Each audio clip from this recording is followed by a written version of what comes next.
Assalamu alaikum.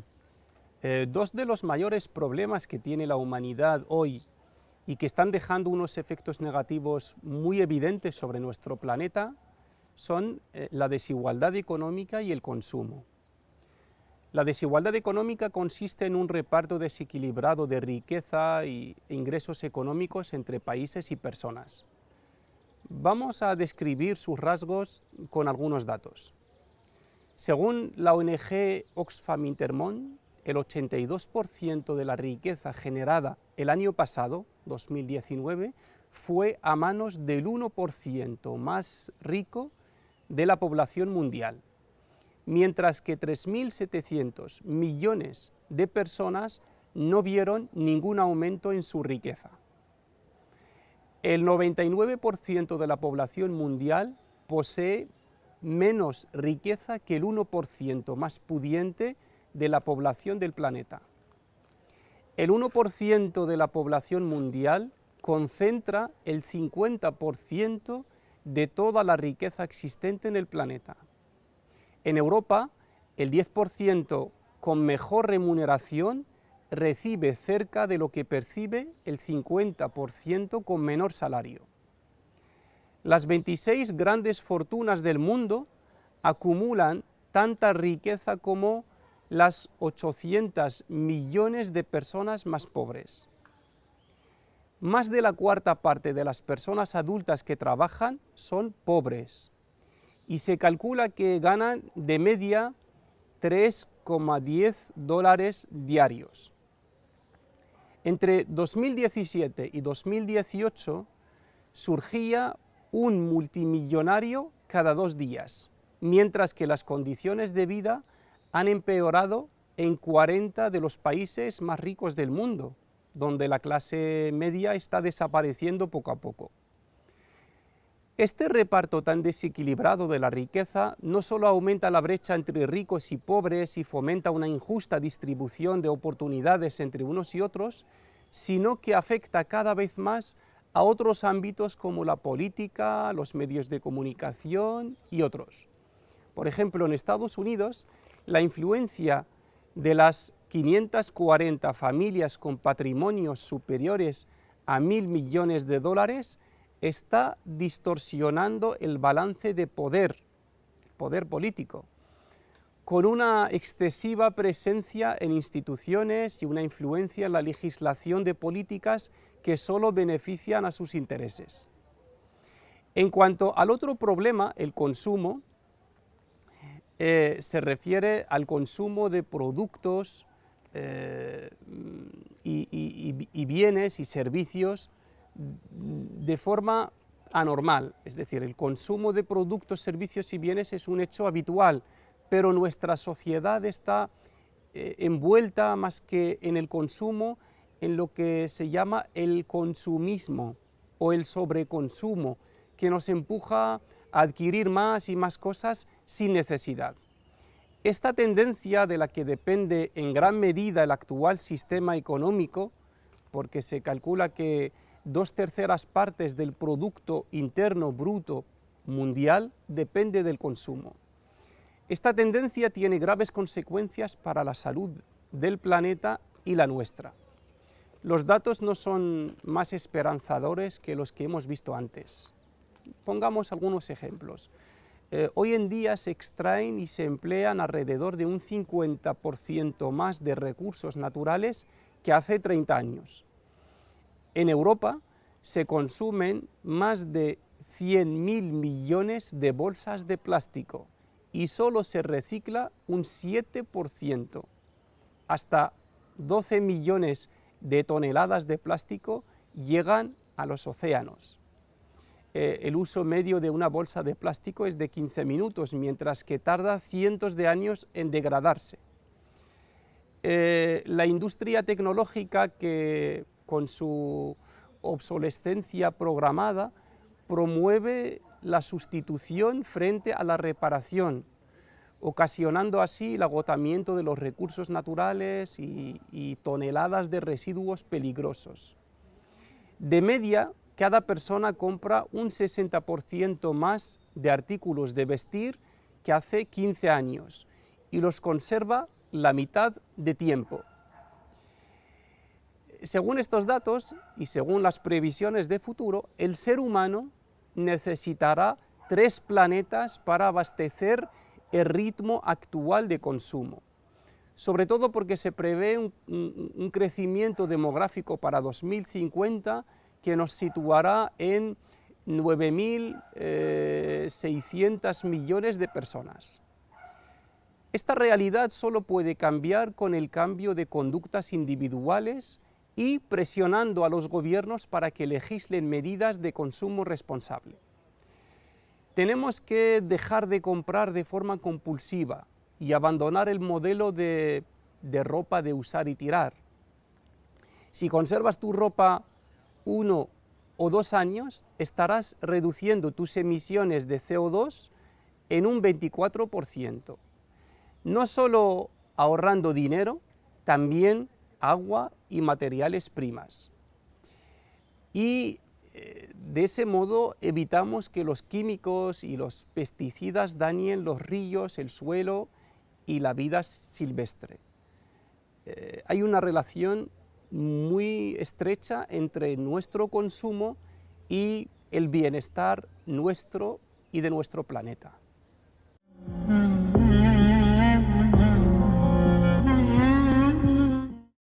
Veamos ahora cómo aborda el Islam estos 2 temas: el dinero, la desigualdad económica y el consumo. Empezamos por el primero. La economía ocupa un espacio amplio en las fuentes islámicas. Por ejemplo, encontramos que el dinero, que el Islam distingue entre un dinero real y un dinero ficticio o un dinero inválido, un dinero lícito y un dinero ilícito, un sustento bueno y otro malo. El dinero no es real en el Islam excepto si es adquirido por fuentes legítimas de ingreso.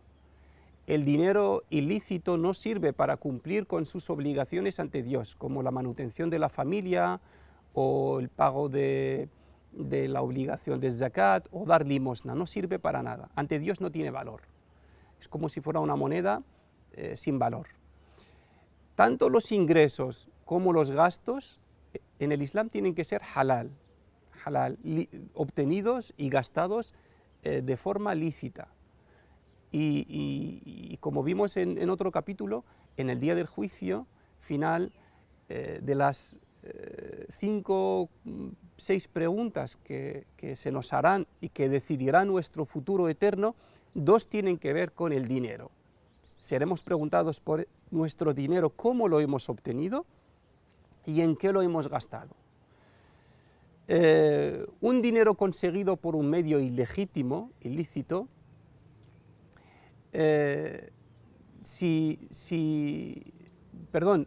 un dinero conseguido de manera halal, si se pagan las obligaciones debidas en él, zakat, por ejemplo, es algo bueno y no está mal visto en el Islam. El profeta Mohammed dice: bendito sea el dinero lícito en manos de una persona virtuosa. Por otro lado, el Islam reconoce y respeta la naturaleza humana que ama el dinero. Y nos dice en el Corán: y amáis mucho el dinero. Y dice: el dinero y la descendencia son los adornos de esta vida. No lo ve mal, solo que le pone una serie de limitaciones. El profeta le dice a Sa'd ibn Abi Waqqas, uno de sus compañeros: dice que dejes algo de riqueza a tus hijos es mejor que dejarles como una carga para los demás. Y por eso encontramos que algunos de los compañeros del profeta Muhammad eran grandes comerciantes y tenían mucho dinero. Las advertencias. La primera advertencia nos dice el Corán: oh creyentes, no dejéis que vuestro dinero ni vuestros hijos os distraigan de recuerdo a Dios. Quien hace eso será de los perdedores. El dinero es un don como cualquier otro.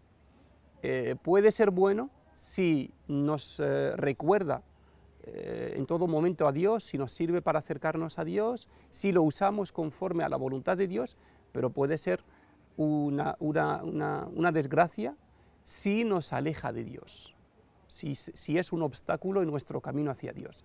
La segunda advertencia: Dice el Corán, y no obtengáis vuestro dinero de manera injusta. Es decir, a la hora de conseguir el dinero, mediante trabajo, mediante comercio, de cualquier manera, hay que procurar hacerlo de manera justa, sin quitarle sus derechos a nadie, sin mentiras, sin robos, sin prevaricación, sin ningún tipo de medios ilegítimos. ¿Vale? Esta es la advertencia. Luego tenemos otra advertencia, otras prohibiciones relacionadas con el dinero, como la usura, como los juegos de azar, todo lo que fomenta la desigualdad económica entre las personas. Está rechazado en el Islam. Por otro lado, el Islam fomenta conductas positivas en este aspecto. La obligación de pagar un porcentaje de tu dinero anualmente a las personas necesitadas crea un equilibrio en la riqueza. ¿Cómo fomenta el Islam la limosna? Como una de las mejores acciones que se hacen para acercarse a Dios, para purificarse de los pecados. Incluso el profeta dice, curad a vuestros enfermos con la limosna. La solidaridad, el altruismo, el préstamo desinteresado es una de las acciones que fomenta el Islam. Y dice que si tú prestas dinero a alguien, pues tienes por cada día de préstamo la recompensa de una limosna equivalente a ese dinero prestado. El zakat de Ramadán, cuando terminamos el Ramadán, todos tenemos que pagar pues una cuota de unos 5 o 6 euros a una persona necesitada. Todo esto es para crear este equilibrio en el reparto de las riquezas. Pasamos al otro tema, el consumo. Al igual que hemos visto con el dinero, el Islam ve el consumo de un modo moderado y realista. Por ejemplo, vemos que el Islam advierte del exceso en el consumo y el derroche de muchas maneras. Lo hace en el Corán diciéndonos, comed y bebed y no derrochéis, pues Dios no ama a los derrochadores. Nos dice, no derroches, pues los derrochadores son hermanos del demonio. Dice, no sigáis a los derrochadores, quienes corrompen en la tierra y no la cuidan. Los derrochadores son quienes corrompen en la tierra y no la cuidan. Aquí crea un vínculo entre el derroche, el exceso de consumo, con la corrupción en la tierra, y eso lo vemos en nuestros días con mucha claridad. El consumismo y su relación con sus efectos sobre el medio ambiente. También advierte de otro extremo, que es la avaricia. Dice el profeta Mohammed, quien se aleja de la avaricia será de los triunfadores. Perdón, esto es un verso del Corán. El profeta Mohammed dice, tened cuidado de la avaricia, esa conducta destruyó a quienes os precedieron. Entonces, entre la avaricia y el derroche nos pide situarnos en un término medio. Recomienda un consumo moderado situado entre estos dos extremos. Por ejemplo, el Corán dice, no dejes que tu mano esté demasiado cerrada, la avaricia, ni demasiado extendida, el derroche. En ambas situaciones te quedarás desolado, arrepentido. Y dice, describiendo a una categoría de personas, un ejemplo positivo, como tenemos que ser. Dice, aquellos que cuando gastan ni derrochan ni son ávaros, sino que se mantienen en una postura media. El profeta Mohammed dice a un compañero suyo, come y viste lo que quieras y aléjate de dos cosas, el derroche y la ostentación. En el Islam el consumo está vinculado a la espiritualidad. Dios nos dice en el Corán, oh creyentes, comed y bebed de las cosas buenas que Dios os ha suministrado y sed agradecidos con Dios si es que le adoráis a Él. Incluso a la hora de consumir tenemos que ser conscientes del origen de esos recursos, de esas bendiciones y ser agradecidos a Dios. Y el que tiene presente a Dios en un terreno como el consumo, como el comercio, como la industria, no puede en ningún momento hacer nada que perjudique a la creación. Dice el Corán, busca con lo que Dios te ha dado la otra vida y no olvides tu parte de disfrute de esta. este vínculo siempre entre la otra vida y esta vida. Y pone algunas limitaciones en el consumo, pues el cuidado de la salud y la vida propia y ajena, el cuidado de otros seres vivos, el cuidado del planeta y sus recursos. Todos estas cosas tienen que tenerse en cuenta a la hora de comprar y a la hora de consumir, para que no estemos satisfaciendo nuestros placeres, nuestras necesidades y en cambio perjudicando otros seres vivos, perjudicando nuestro planeta, que es el hogar de todos.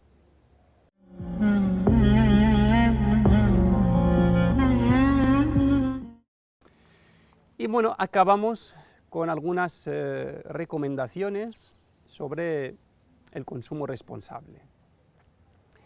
La primera introduce la regla de las 3 Rs. La regla de las 3 Rs es reciclar, reducir y reutilizar. Introducir esto en nuestra vida como creyentes, porque en este ámbito también tenemos deberes religiosos y pecados. Hay pecados que podemos llamar pecados ambientales o pecados cívicos. Cuando una persona contamina, cuando una persona no recicla, cuando una persona no cuida el medio ambiente, cuando una persona consume en exceso sin necesidad, perjudicando a otros, está cometiendo un pecado. Por otro lado, cuando una persona cumple con sus deberes medioambientales, está cumpliendo unos deberes religiosos, está haciendo unas acciones buenas. Hemos visto anteriormente que el Islam considera la limosna algo que se puede dar a los animales. Considera que plantar un árbol es un acto de caridad. Las normas en el Islam, y creo que esto ha quedado muy claro a lo largo de este programa, las normas y los mandamientos del Islam afectan a todos los ámbitos de la vida, incluido el ámbito medioambiental. La segunda propuesta intenta optar siempre por el consumo justo, un comercio justo. A la hora de comprar, asegúrate del efecto de tu dinero. ¿A quién le estás comprando? No compres a comercios, empresas que fomenten la injusticia, la desigualdad de género, la explotación infantil, la desigualdad salarial. Consume o invierte tu dinero o da tu dinero a quien, por lo contrario, fomenta el acceso a la educación, el acceso al agua potable. Hay muchas empresas de economía social que con ese dinero, muchas cooperativas que con el dinero que ganan hacen labor social en muchos países necesitados. Pues bueno, intentemos, en la medida de lo posible, que nuestro dinero vaya a quienes le den un buen uso o por lo menos no destinarlo a los que usan nuestro dinero para perjudicar nuestro planeta y para aumentar la injusticia y la desigualdad social. 3. Controla tus deseos de consumo. Controlando tus deseos consigues mayor independencia, mayor libertad, mayor tiempo que puedes dedicar a cosas útiles y puedes incluso ahorrar dinero que puedes invertir en grandes causas. Una vez leí una historia de un hombre turco, un hombre anciano turco, que bueno, cada vez que tenía pues, algún deseo de comprar un capricho, cogía ese dinero y decía, es como si hubiera comido, y lo metía en una hucha. Cuando recaudó mucho dinero, cogió ese dinero y construyó una mezquita que lleva ese nombre, la mezquita de como si hubiera comido. Y esa mezquita dura hasta nuestros días, y lleva muchos años y dura hasta nuestros días, y está siendo para él una sadaqa, una limosna permanente. Entonces, bueno, muchas veces haciendo un esfuerzo podemos ahorrar un dinero, podemos ahorrar un tiempo, podemos ahorrar un esfuerzo que invirtiéndolo en otra cosa nos sale mucho más rentable. 4, lucha contra la desigualdad económica y contra la pobreza y implícate en esta lucha, apoya al pequeño comercio, piensa en las consecuencias de tus gastos e inversiones, por lo menos aumenta tu conocimiento, tu consciencia, sensibilización sobre estos temas. Por último, si puedes, ayuda a una persona, a una familia a salir de la pobreza, mediante un préstamo, una financiación de un proyecto pequeño, alguna cosa así, para sentirte que, bueno, podemos decir para compensar o por el daño que hayas podido causar también con tu consumo durante los años que han pasado de tu vida, porque si cada uno de nosotros reflexiona sobre su consumo desde que ha nacido hasta el día de hoy, pues el daño sobre el planeta o sobre otras personas o sobre la economía mundial puede ser muy grande. Pues bueno, intentemos compensar eso, intentemos actuar en el otro sentido, luchar de manera práctica, apoyar iniciativas que ayudan a crear un equilibrio económico y que ayudan a la sostenibilidad de nuestro planeta. Bueno, pues con esto terminamos este capítulo dedicado a nuestra relación con el consumo y con la economía o el dinero. Espero que haya sido de utilidad. Muchas gracias y hasta mañana, inshallah. Assalamu alaikum wa rahmatullahi wa barakatuh.